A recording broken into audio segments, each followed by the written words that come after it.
Welcome to SS news. నేను మీ శిరీష.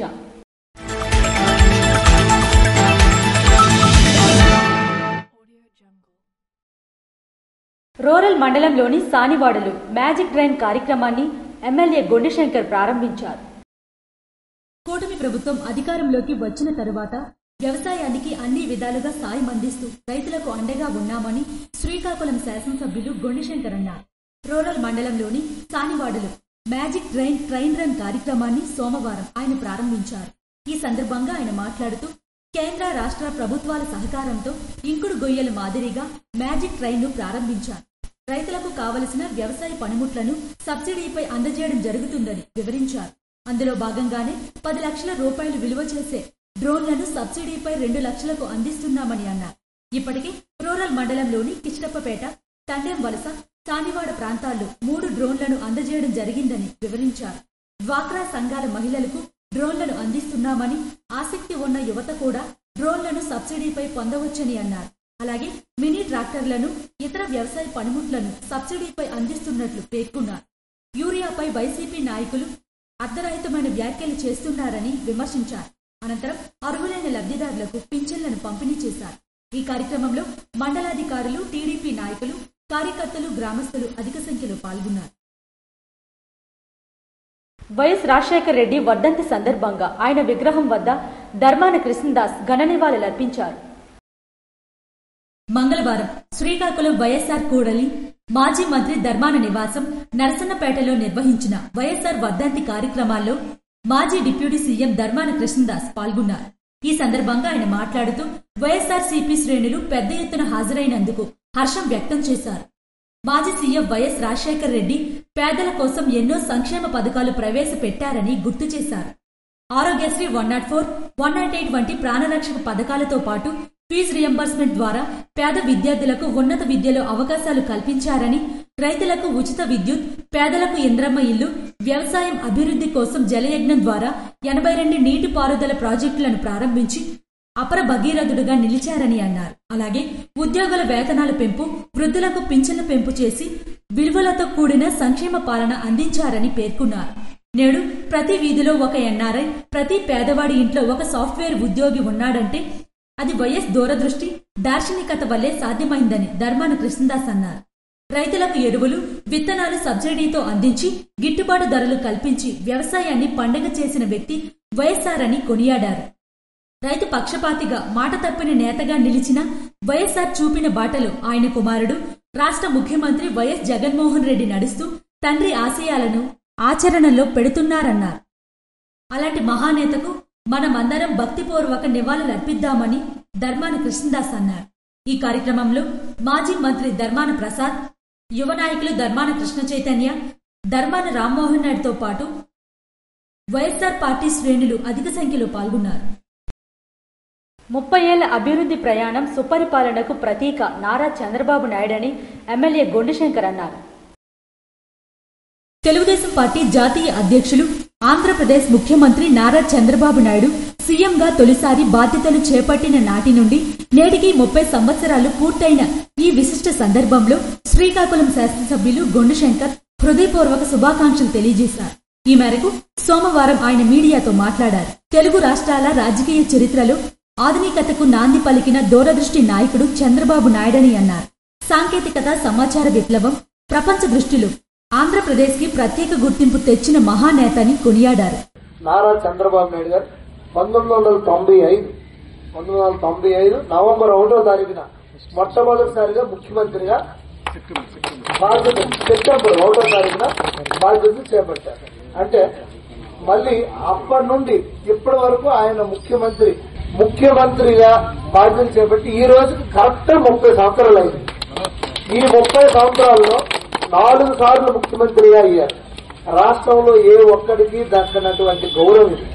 దేశంలోనే సంచలనమైనటువంటి ఒక నిర్ణయం, ప్రజల వద్దకే పాలనని మొత్తం కేడర్ తీసుకొచ్చి ఊర్లలో, వీధుల్లో మీటింగ్లు పెట్టి ఈవేళ అధికారులు ఎంత మన మధ్యలో తిరుగుతున్నారంటే కారణం ఆ రోజు ప్రజల వద్దకు పాలన. ఈ రోజు వందలాది ఇంజనీరింగ్ కాలేజీలు వచ్చాయంటే ప్రతి ఒక్క ఇంట్లో ఒక ఇంజనీర్ ఉన్నాడంటే అది కేవలం చంద్రబాబు నాయుడు గారి చలవే. జిల్లాకు ఒక మెడికల్ కాలేజ్ ప్రపోజల్ కూడా అది చంద్రబాబు నాయుడు గారి చలవే. సో అలాంటి నాయకుడు ఒక నిబద్ధతతో సుదీర్ఘమైనటువంటి అనుభవంతో 4 సార్లు ముఖ్యమంత్రి అంటే ఊరికి చరిత్ర మళ్ళీ బద్దలు కొట్టాలంటే మళ్ళా జగన్మోహన్ రెడ్డి కాదు కదా, అలా మళ్ళీ తాతలు దిగి రావాలా, ఎవరి తరం కాదు, అంత ఈజీ ఎటు కాదు. అది ఇచ్చింది గౌరవం ప్రజలు ఇచ్చారంటే ఆయన నిబద్ధత, క్రమశిక్షణ, పరిపాలన దక్షత. పాలనలో పారదర్శకత, అభివృద్ధిలో దూరదృష్టి, ప్రజల పట్ల అంకితభావం ఇవన్నీ ఆయనకు ప్రత్యేక గుర్తింపునిచ్చాయని అన్నారు. రాష్ట్రం కోసం నిరంతరం కష్టపడిన కర్తవ్యనిష్ఠుడైన నాయకుడిగా చరిత్రలో నిలిచారని అన్నారు. నేటికి ఆయన దూరదృష్టి, కష్టపడే ధోరణి ప్రతి యువతకు స్ఫూర్తి చెందాలని అన్నారు. తెలుగు ప్రజల గర్వకారణమైన నాయకుడిగా మరింత విజయాలు చేకూరాలని, ఆరోగ్యాలతో ప్రజాసేవ కొనసాగించాలని ఎమ్మెల్యే గుండుశంకర్ ఆకాంక్షించారు. పాత కక్షలకు నిండు ప్రాణం బలికొంది. జేర్పురం సర్కిల్ సీఐ ఎం అవతారం వారి కార్యాలయంలో మీడియా సమావేశం నిర్వహించారు. ఈ మేరకు కేసు వివరాలను వెల్లడించారు. జీసిగడ మండలంలోని గెడ్డకెంచరం గ్రామానికి చెందిన మామిడి అప్పన్న తన బంధువైన మామిడి అప్పలస్వామి కూతురు పెళ్లి రిసెప్షన్ కి తన కింద పనిచేస్తున్న పుక్కల రాజశేఖర్, దమరసింగి గొల్లబాబు, తోలాపు కిషోర్, అల్లు సాయిలను మధ్యాహ్న భోజనానికి మధ్యాహ్నం 12 గంటలకు రమ్మని మద్యం ఇస్తానని చెప్పడంతో ముగ్గురు హాజరయ్యారు. దమరసింగి గొల్లబాబు సమయానికి రాకపోవడంతో మామిడి అప్పన్న ఇచ్చిన మద్యం బాటిళ్లు ముగ్గురు కలిసి సేవించారు. మొద్దాయి గొల్లబాబు మృతుడు రాజశేఖర్ కి ఫోన్ చేసి గడ్డకంచరం జంక్షన్ కి రమ్మని పాత గొడవలను మనసులో పెట్టుకుని చాక్తో రాజశేఖర్ పొట్టలో బలంగా పడవడంతో రాజశేఖర్ గాయపడ్డాడు. సూరాడ లక్ష్మణ్ సహాయంతో శ్రీకాకుళం ప్రభుత్వాసుపత్రికి తరలించగా చికిత్స పొందుతూ రాజశేఖర్ మరణించాడు. 24వ తేదీన ఆయన మేస్త్రి అయినటువంటి అప్పన్న సమీప బంధువు యొక్క రిసెప్షన్ నిమిత్తం అందరూ పిలవడం జరిగింది. ఆ కార్యక్రమానికి రాజశేఖర్ తో పాటు మిగతా వాళ్ళందరూ అటెండ్ అయ్యారు. దమరసింగి గొల్లబాబు ఎలియాస్ శంకర్ అంటారు, ఇది బొబ్బూరు గ్రామం. ఈయన కూడా పెయింటింగ్ పని చేస్తున్నాడు. ఆ రోజు లేటుగా రావడం జరిగింది. ఈయన వచ్చేటడికి ఆ యొక్క మందు ఏదైతే ఉందో మిగతా ముగ్గురు తాగి వేశారు. ఆ తర్వాత ఎవరి పని పెరుగుతున్నది లేటుగా రావడం వల్ల ఈ మందు అడిగారు. ఆల్రెడీ తాగిసిన ఒక చెప్తున్నారు. ప్రీవియస్లీ రాజశేఖర్ కి ఈయనకు ఉన్నటువంటి డిస్ప్యూట్స్ వల్ల ఈయన కోపం తెచ్చుకుని ముందుగానే పథకం ప్రకారంగా ఈ పెయింటింగ్ పనులు చేస్తున్నప్పుడు ఇద్దరు వచ్చినటువంటి ఈ యొక్క గొడవల వల్ల ఈయన మీద కట్స్ పెట్టుకున్నారు. నైఫ్ తెప్పించుకున్నాడు. ఆయన చంపాలనే ఉద్దేశంతోనే ఈ నైఫ్ ని తెప్పించుకుని దాంతో భద్రపరుచుకున్నాడు. లక్ష్మణ్ అండ్ మృతుడైనటువంటి రాజశేఖర్ గడ్డకంచరం గ్రామం దగ్గరికి వచ్చేసరికి ఈయన పథకం ప్రకారంగా కత్తి తెచ్చుకొని వాదులాడుకున్నప్పుడు విడిపించే క్రమంలో ఈయన తెచ్చిన పొందైన కత్తితో కడుపులో పోతే పేగులు బయటకు వచ్చారు. ఈ హఠాత్ పరిణామానికి భయప్రాప్తులైనటువంటి లక్ష్మణ్ వెంటనే ఆయన్ని హాస్పిటల్ తీసుకొచ్చి కుటుంబ సభ్యులకు ఇన్ఫార్మ్ చేశాడు. ఇమీడియట్లీగా మాకు సంవత్సరం మేరకు ఇట్నే హాస్పిటల్ షిఫ్ట్ చేయడం జరిగింది. ఎఫ్ఐఆర్ నమోదు చేసాం. మృతుడు చికిత్స పొందుతూ లోపల పేగులు బయటకు రావడం వల్ల పదునైన కత్తితో చేయడం వల్ల చనిపోవడం జరిగింది. మర్డర్ కేసుకు ఆర్డర్ చేసి మృతుడిని మాకు రాబడిన సమాచారం మేరకు ఈరోజు బొబ్బూరు గ్రామ జంక్షన్ లో జీసీఎం ఎస్ఐ గారు మేము రెవెన్యూ అధికారుల సమక్షంలో విచారించి కత్తి ఏదైతే ఉన్నాడో దాన్ని ఇంటి దగ్గర స్వాధీనం చేసుకోవడం జరిగింది. ఈ మేరకు పోలీసులు ముద్దాయిపై కేసు నమోదు చేసి ఉన్నతాధికారుల ఉత్తర్వుల మేరకు టీం ఏర్పాటు చేసి తీవ్రంగా గాలింపు చేయగా సోమవారం జేర్పురం సీఐకి రాబడిన విశ్వసనీయ సమాచారం మేరకు ముద్దాయిని గొబ్బూరు జంక్షన్ వద్ద పట్టుకుని నేరానికి ఉపయోగించిన చాకు, రక్తపు మరకలతో ఉన్న బట్టలు, మోటార్ సైకిల్ను, మొబైల్ ఫోన్ను మధ్యవర్తుల సమక్షంలో సీజ్ చేసి ముద్దాయిని రిమాండ్ నిమిత్తం పొందూరు కోర్టుకు తరలించడమైందని సీఐఎం అవతారం తెలియజేశారు. నారా చంద్రబాబు నాయుడు సీఎంగా తొలిసారి బాధ్యతలు చేపట్టిన నాటి నుండి నేటికి 30 సంవత్సరాలు పూర్తయిన సందర్భంగా ఎమ్మెల్యే గౌత్ శిరీష శుభాకాంక్షలు తెలియజేశారు. తెలుగుదేశం పార్టీ జాతీయ అధ్యక్షులు, ఆంధ్రప్రదేశ్ ముఖ్యమంత్రి నారా చంద్రబాబు నాయుడు సీఎంగా తొలిసారి బాధ్యతలు చేపట్టిన నాటి నుండి నేటికి 30 సంవత్సరాలు పూర్తయిన ఈ విశిష్ట సందర్భంలో ఎమ్మెల్యే గౌత్ శిరీష హృదయపూర్వక శుభాకాంక్షలు తెలియజేశారు. ఈ మేరకు ఆమె మీడియాతో మాట్లాడుతూ తెలుగు రాష్ట్రాల రాజకీయ చరిత్రలో ఆధునికతకు నాంది పలికిన దూరదృష్టి నాయకుడు చంద్రబాబు నాయుడని అన్నారు. ముఖ్యమంత్రి అనే ఒక పదవిని అధికారంగా కాకుండా ఒక బాధ్యతగా సేవగా ముందుకు తీసుకెళ్లిన మొట్టమొదటి ముఖ్యమంత్రి నారా చంద్రబాబు నాయుడు గారు. ఒక పదవిగా అలంకారంగా ఆయన ఎప్పుడు భావించలేదు. నా రాష్ట్రాన్ని భారతదేశంలోని అగ్రస్థానంలో నిలుచోపెట్టాలని ఒక సేవకుడిగా, ఒక ఎగ్జిక్యూటివ్ గా, ఒక సిఇఓగా ఆ ముఖ్యమంత్రి పదవిని ముందుకు తీసుకువెళ్లి ఈరోజు దేశవ్యాప్తంగానే కాదు ప్రపంచ వ్యాప్తంగా తెలుగువాడి తాలూకా గౌరవ ప్రతిష్టలను పెంచి ఒక ముఖ్యమంత్రి అంటే ది గ్రేట్ సిబిఎన్ లా ఉండాలి అనే ముఖ్యమంత్రి స్థానానికే ఒక అలంకారంగా నిలిచారు. ఈ రోజు ఒక నాయకుడికి గెలుపోటములు ఉంటాయి, కానీ ప్రజాసేవకి గెలుపోటములు ఉండవు. అధికారంలో ఉన్న ప్రజల కోసమే, ప్రతిపక్షంలో ఉన్న ప్రజల గురించే పాటుపడిన ఏకైక నాయకుడు. గెలుపుని ఓటమిని కూడా తన మైలురాయిలుగా మార్చుకుంటూ ఒక ప్రత్యేకత కలిగిన ముఖ్యమంత్రిగా మన రాష్ట్రాన్ని అగ్రస్థానంలో నిలుపుతున్న ముఖ్యమంత్రి చంద్రబాబు నాయుడు గారికి ఈ రోజు ఆయన టీంలో ఒక శాసనసభ్యురాలుగా పలాసకి ఎన్నో సంక్షేమ పథకాలు ఆయన సహకారంలో అందిస్తున్న సందర్భంగా మా పలాస నియోజకవర్గం తరపున, మా అందరి తరపున మీకు శుభాకాంక్షలు తెలుపుకుంటున్నాను. సాంకేతికత, సమాచార విప్లవం ప్రపంచ దృష్టిలో ఆంధ్రప్రదేశ్కి ప్రత్యేక గుర్తింపు తెచ్చిన మహానేతని కొనియాడారు. తెలుగు ప్రజల గర్వకారణమైన నాయకుడిగా మరింత విజయాలు చేకూరాలని, ఆయురారోగ్యాలతో ప్రజాసేవ కొనసాగించాలని ఆకాంక్షించారు. అభిమాన నాయకుడి జన్మదినం పురస్కరించుకుని దేరసా గ్రామంలో పెద్ద ఎత్తున సంబరాలు జరిపారు. ఆంధ్రప్రదేశ్ ఉప ముఖ్యమంత్రి కొణిదెల పవన్ కళ్యాణ్ జన్మదినం సందర్భంగా రణస్థలం మండలంలోని దేరసా గ్రామంలో జనసేన నాయకులు, జన సైనికులు ఆధ్వర్యంలో అంగరంగ వైభవంగా వేడుకలు నిర్వహించారు. పవన్ కళ్యాణ్ జన్మదిన వేడుకల్లో భాగంగా ఉదయం స్వచ్ఛ భారత్ కార్యక్రమం, మొక్కలు నాటడం, 2000 మందికి అన్నదాన కార్యక్రమం నిర్వహించారు. దీనితో పాటుగా కేక్ కట్ చేసి పలు కార్యక్రమాలు నిర్వహించారు. భారతీయ జనతా పార్టీ రణస్థలం మండల పార్టీ అధ్యక్షులు ఈరోజు సెప్టెంబర్ 2 కూటమి సృష్టికర్త, అదేవిధంగా ఆంధ్రప్రదేశ్ యువతకు ఆరాధ్య దైవం కొణిదెల పవర్ స్టార్ పవన్ కళ్యాణ్ గారు, డిప్యూటీ సీఎం పవన్ కళ్యాణ్ గారికి మా దేరసా గ్రామం అందరి తరపున, కూటమి తరపున జన్మదిన శుభాకాంక్షలు తెలియజేస్తున్నాం. కూటమి గెలిచిన తర్వాత నరేంద్ర మోడీ గారు విజయోత్సవ సభలో ఈజ్ పవన్ నహీ హై ఆన్ ది హై ఈజ్ తుఫాన్, ఆయన ట్రెండ్ సెట్టర్, అదేవిధంగా ఆయన ఏది చేస్తే అది ఫాలో అవ్వాల్సిందే. అటువంటి వ్యక్తికి ఈరోజు గేమ్ చేంజర్ కూడా. అటువంటి వ్యక్తికి మా కూటమి తరఫున జన్మదిన శుభాకాంక్షలు తెలియజేస్తున్నాం.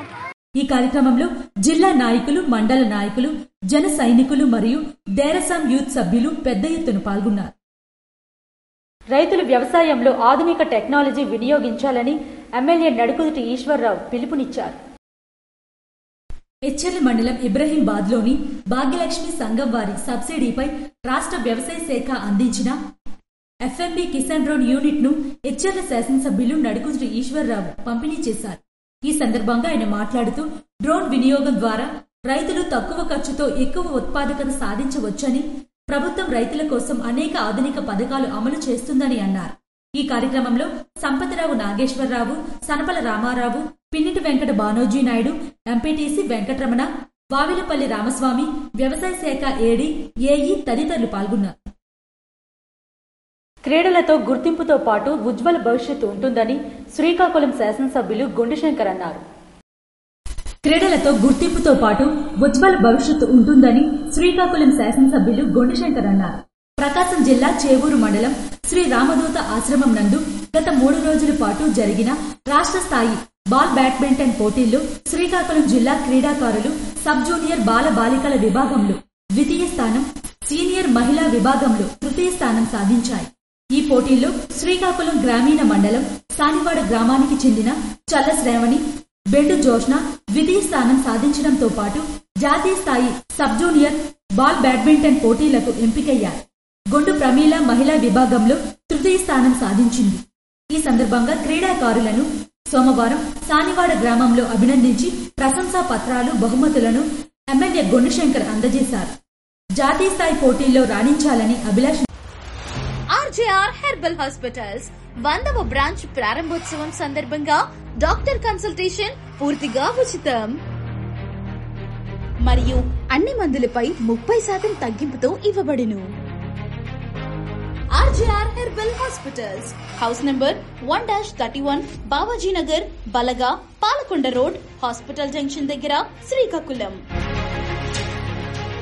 9962800005 లేదా 9030848422 నంబర్ను సంప్రదించండి. RJR Herbal Hospitals చాలని అభిలాషించారు. ఈ కార్యక్రమంలో సర్పంచ్ రుప్పల లక్ష్మీ రమణమూర్తి, తెలుగుదేశం పార్టీ నాయకులు మూకల శ్రీనివాసరావు తదితరులు పాల్గొన్నారు. క్రికెట్ స్టేడియం నిర్మాణంకు ఎమ్మెల్యే గుండెశంకర్ స్థల పరిశీలన చేశారు. నియోజకవర్గంలో క్రీడాభివృద్ధికి అన్ని విధాలా కట్టుబడి ఉన్నామని శ్రీకాకుళం శాసనసభ్యులు గుండెశంకర్ అన్నారు. ఆంధ్ర క్రికెట్ అసోసియేషన్ ప్రతినిధులు అధికారులతో కలిసి అంపోలు జైలు రోడ్డు, పాత్రునివలస ప్రాంతాల్లో క్రికెట్ స్టేడియం నిర్మాణానికి మంగళవారం స్థల పరిశీలన చేశారు. ఈ సందర్భంగా ఎమ్మెల్యే మాట్లాడుతూ శ్రీకాకుళం జిల్లా క్రీడల కిల్లా అని ఎందరో ప్రతిభ కలిగిన క్రీడాకారులు జాతీయ, అంతర్జాతీయ స్థాయిలో తమ ప్రతిభను చాటుకున్నారన్నారు. సరైన క్రీడా మైదానం లేక ఎందరో క్రీడాకారులు ఇబ్బందులు పడుతున్నారని అన్నారు. జిల్లాలో క్రికెట్ అభివృద్ధికి మినీ స్టేడియాలు నిర్మించే దిశగా చర్యలు చేపడుతున్నామన్నారు. అందుకు ఆంధ్ర క్రికెట్ అసోసియేషన్ ప్రతినిధులు అధికారులతో కలిసి సమన్వయం చేసుకుని ముందుకు సాగుతామన్నారు. క్రీడాకారులు క్రమశిక్షణతో మెలిగి ఉన్నతంగా రాణించాలని ఆకాంక్షించారు. ఈ పరిశీలనలో టీడీపీ నాయకులు, సీనియర్ క్రీడాకారులు, ఆంధ్ర క్రికెట్ అసోసియేషన్ ప్రతినిధులు, అధికారులు పాల్గొన్నారు.